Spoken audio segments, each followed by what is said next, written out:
Legends of Tomorrow, Season 2, Episode 4, Abominations. Now, this episode was a really crazy look at, the history of the country. This show, I think, out of all the DC shows, is definitely the one that really dives into, the racial structure of society throughout time. Like, they don't stray away from it. Of course, it's CW, so they, it doesn't get, like, ultra crazy. But this one kind of did, because there was no way to, like, even the most little stuff was ultra crazy stuff, considering they were, they traveled to a time where there was still slavery. And I thought this was a really good episode. I mean, it really went into, like, serious stuff with the country and things like that. I don't know if this has anything to do with, the state of the country or whatnot, if they planned on having it happen, like, just before the election or whatever. But I thought it was a good episode, even aside from, what they did with Jax and,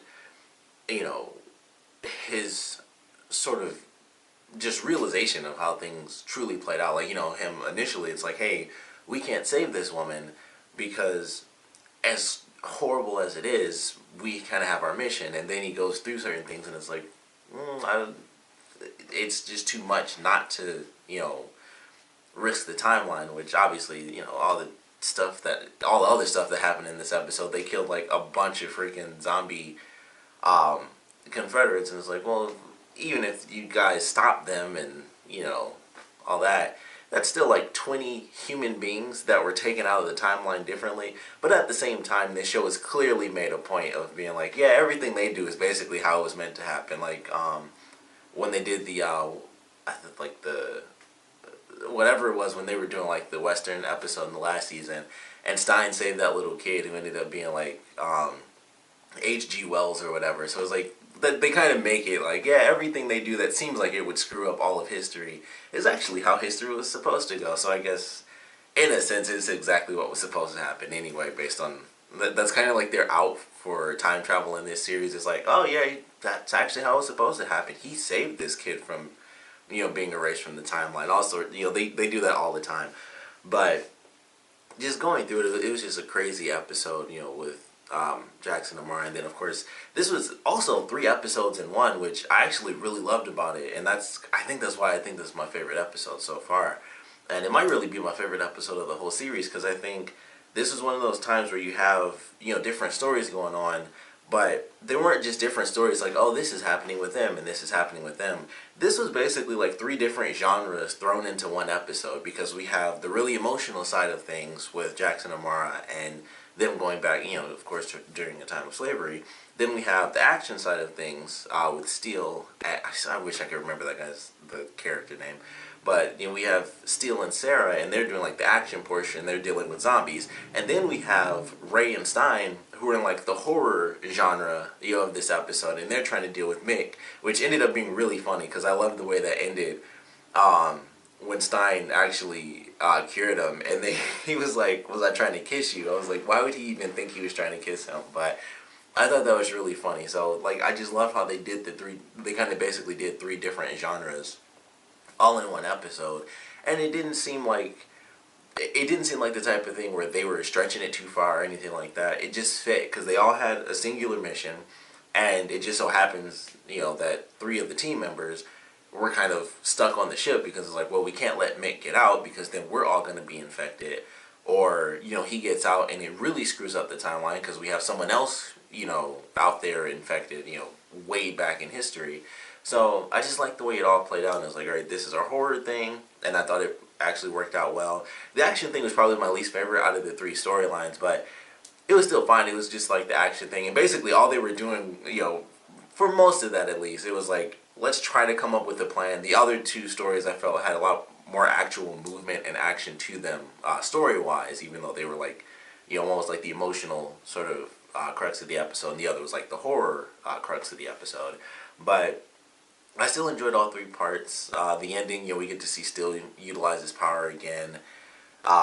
They do the normal TV thing where it's like, oh, that doesn't make any sense, because they set off nitroglycerin, and yet not a single body was destroyed. Like, all those bodies were still there. They were all burnt up, and he still had clothes on and everything. Like, him surviving, that makes a lot of sense. He was literally covered in steel. It would knock him unconscious. That makes a ton of sense. But he gets up under a pile of bodies and is like, they were literally like clamoring onto him because they were trying to, claw at him and bite him when he was steel. And then, of course he shoots the thing and it explodes. They would be like incinerated. There might be some outlying bodies that are like, roasted and still have clothes, but he like got up from under a pile of bodies, and it's like, no, he would be getting up from a pile of ash, or at least bits of bodies. I mean, there might be some stuff, charred remains that were on him, but it wouldn't be like all 20 of the people that were infected jumped on him, and then he blew up a box of, not just like he blew up a grenade, he blew up nitroglycerin, which you can't even trip and hold nitroglycerin, because that junk is so unstable, it'll just explode if you fall, and it hits the ground, you're dead.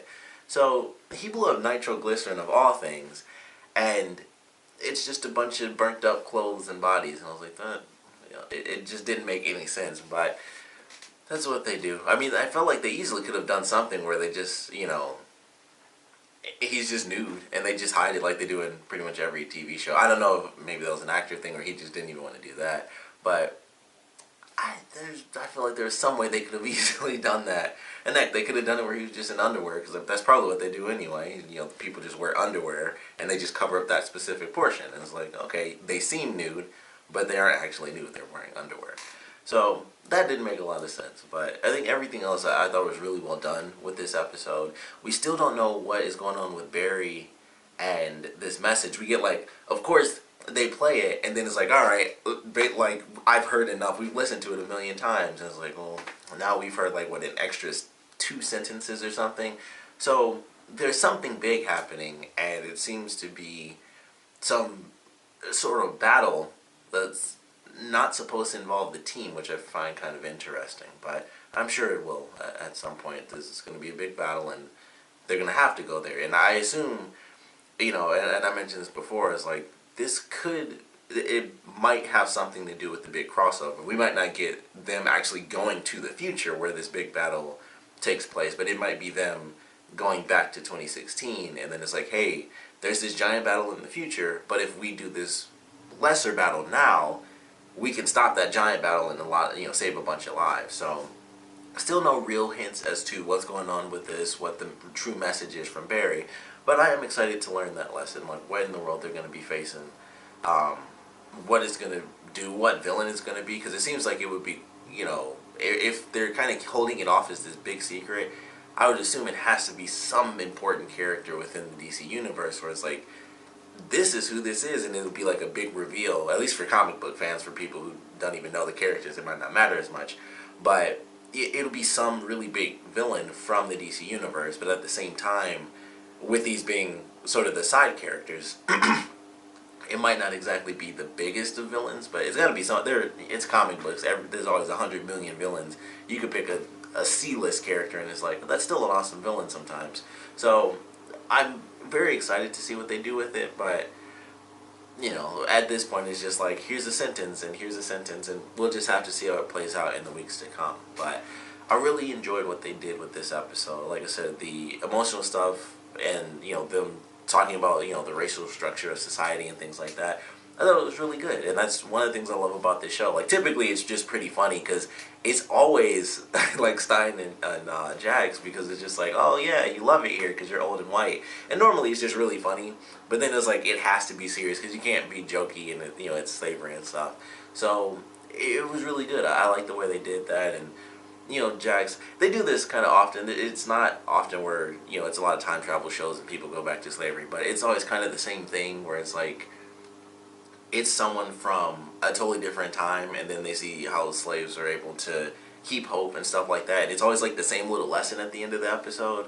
So that I was like, because it's like, oh, I saw hope, and it's like, I feel like I've heard that even outside of action stuff. Is like in anything where like it's people from the present that go back in time, that's always the same thing. It's like, I saw hope and I couldn't believe it. It's like, that's really weird. I feel like I've heard that exact sentence and a couple of other things that I've seen before where it's like time travel or something like that. And it's just really interesting. It's like, yeah, no one can really escape that trope. It's always like, I had no idea, and it was just like, it was still a good lesson for them to learn, but it was just like, that's always the lesson people learn. It's like, I just had no idea there's hope and stuff, and I'm dealing with first world problems, I guess. I don't know. But I still enjoyed this episode. I also thought it had some, it did have some good action scenes. Oddly enough, I think the stuff with Jackson and Amara was way better than the action stuff with, um, Sarah and Steele. Really, all the action I think was better than their part, and they had the actual action portion, like I mentioned.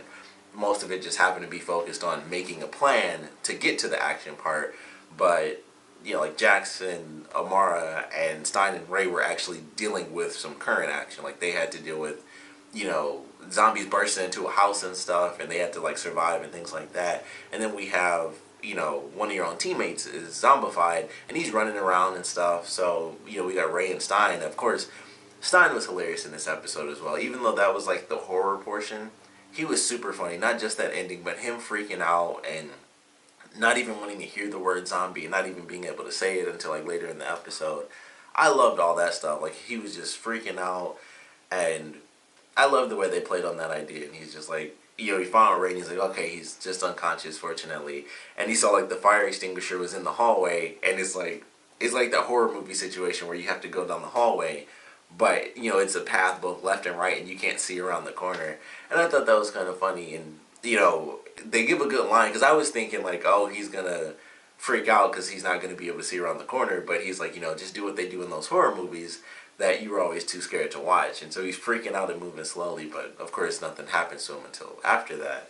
But I love what they did with him, because that was hilarious to me. But the emotional stuff that they had, and them not shying away from it. I mean, obviously they can't go like, they aren't going to do like movie style where it gets like really, really in depth and they say certain things.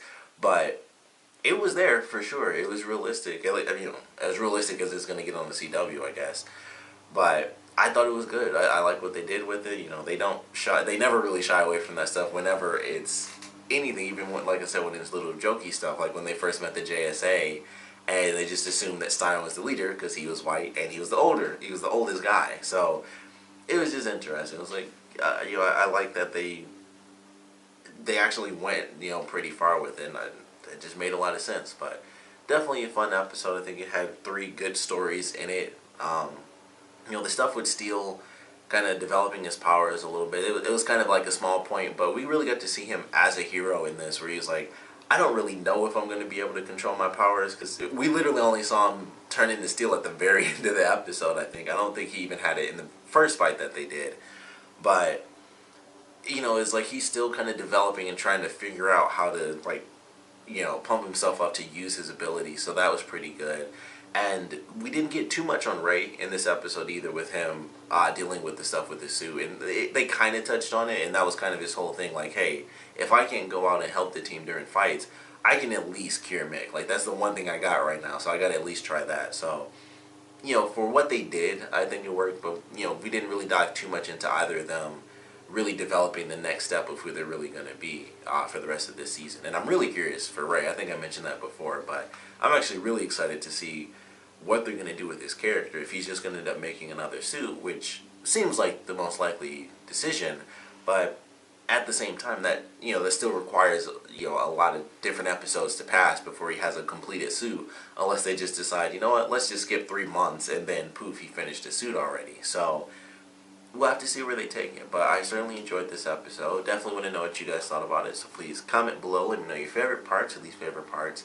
And we had a lot of different stuff go on in this episode. They even had a cool reference with Vixen, where the lady was like, hey, like she recognized the amulet and stuff, and that's how, that's why the slaves actually, went with them.